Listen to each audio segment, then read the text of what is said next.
আসসালামু আলাইকুম ওরহমতুল্লাহি ওবারাকাতুহ।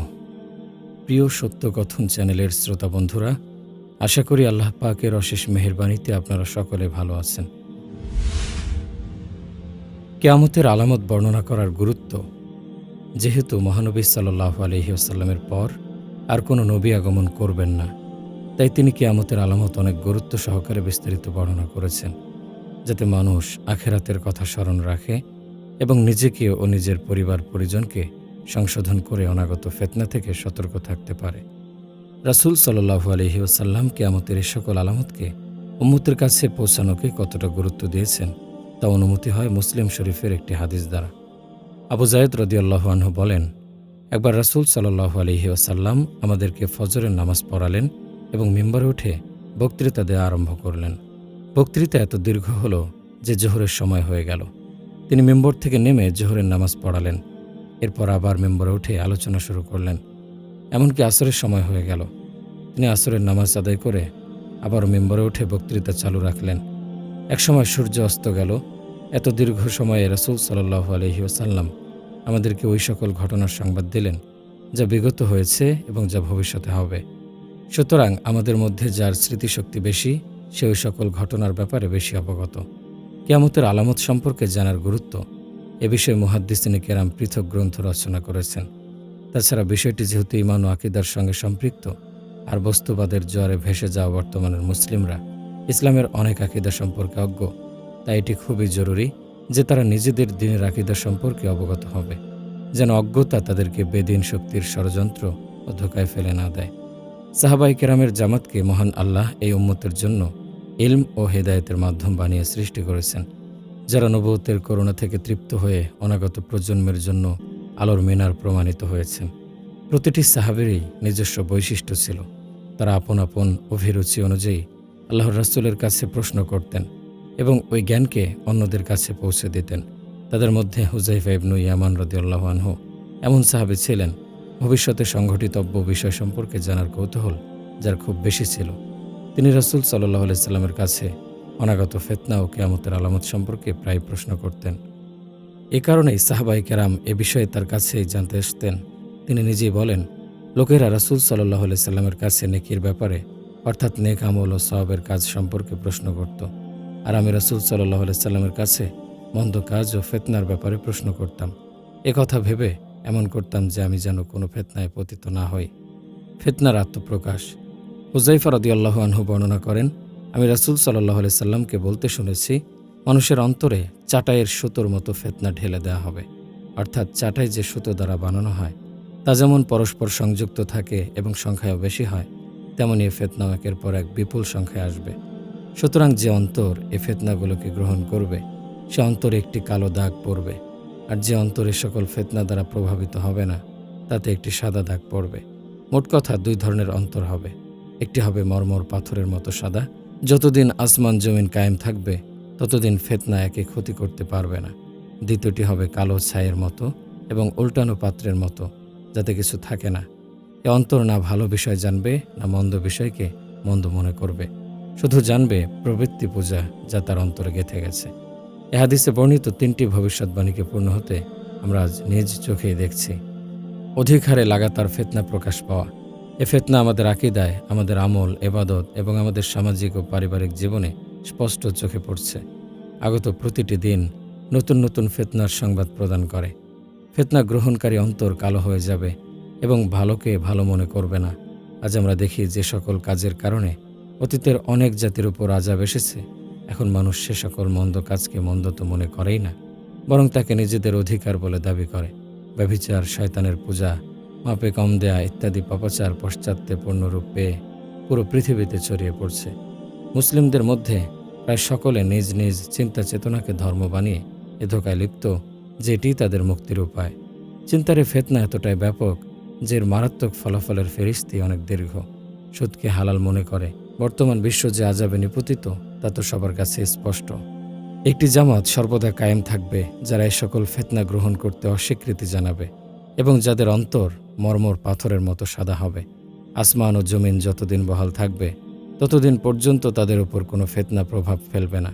এরা ওই সকল লোক যাদেরকে মহান আল্লাহ কোরআন সুন্নাহ সহি ইলম দান করেছেন এবং তার উপর আমল করার তৌফিক দিয়েছেন।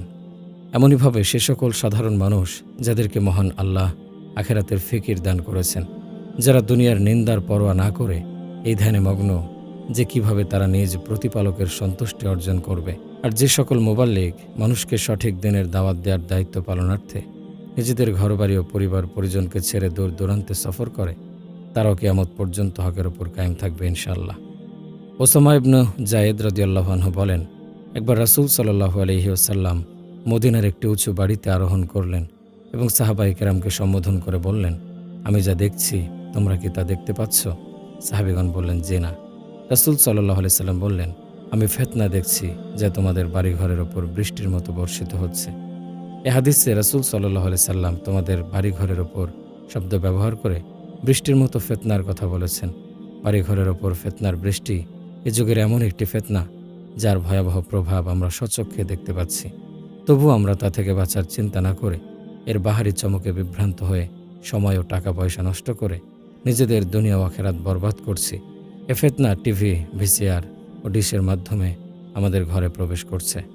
আমাদের আত্মমর্যাদা হানি তার প্রমাণ হলো আমরা আল্লাহ ও তার রাসূলের নিকৃষ্ট দুশমনদের সংবাদ মাধ্যম দ্বারা নিজেদের সন্তান সন্ততিকে তাদের শয়তানি আকীদা, চিন্তা, চেতনা, অপসংস্কৃতির জালে ফাঁসিয়ে ফেলছি। পরিস্থিতি তো এমন, আমাদের নিকৃষ্ট দুশমন ভারত ভবিষ্যৎ প্রজন্মকে ধ্বংস করতে নিজেদের টিভি চ্যানেলে এমন নাটক, সিরিয়াল দেখানো শুরু করেছে যাতে তারা সূক্ষ্মভাবে মূর্তি পূজার আকীদা ও মতবাদ প্রচার করছে। ভারাক্রান্ত মনে বলছি, এ সকল হিন্দি সিরিয়াল যে পরিমাণ গুরুত্বের সঙ্গে আমাদের বাড়িঘরে দেখা হচ্ছে, তাতে এর ভয়াবহ প্রভাবে দর্শনকারীর অন্তরে অচিন্তনীয় পরিবর্তন আসছে। এ সকল সিরিয়ালকে নতুন প্রজন্মের মানসিক অবস্থার সঙ্গে মিল রেখে তৈরি করা হয়, যার ফলে তরুণ প্রজন্ম এক পর্ব দেখে পরবর্তী পর্ব দেখার জন্য অস্থির হয়ে যায়। এ সকল সিরিয়াল শত শত পর্বে বিন্যস্ত হয়ে থাকে। আমাদের শিশু কিশোরদের অপরিপক্ক মাথা এসব দেখে দেখে হিন্দুয়ানি রীতিনীতি ও আকীদার প্রতি ধীরে ধীরে আকৃষ্ট হতে থাকে। অপরদিকে এর কারণে পরিবারের শান্ত পরিবেশ ভীষণ প্রভাবিত হয়। আমার কাছে বেশ কিছু সংসারের খবর এসেছে যেখানে এ সকল সিরিয়ালের কারণে স্বামী স্ত্রীর মাঝে ঝগড়া হয়ে বিচ্ছেদ পর্যন্ত হয়ে গেছে। স্বামী সারাদিন জীবিকার কাজে ব্যস্ত থেকে ক্লান্ত হয়ে ঘরে ফিরে দেখতে পায় স্ত্রী ও বাচ্চারা সিরিয়াল দেখায় মগ্ন। সে খাবার চাইলে বা অন্য কোনো জরুরি কথা বললেও তারা বিরক্ত হয়। মহান আল্লাহ আমাদেরকে এই মুসিবত থেকে মুক্তি দান করুন।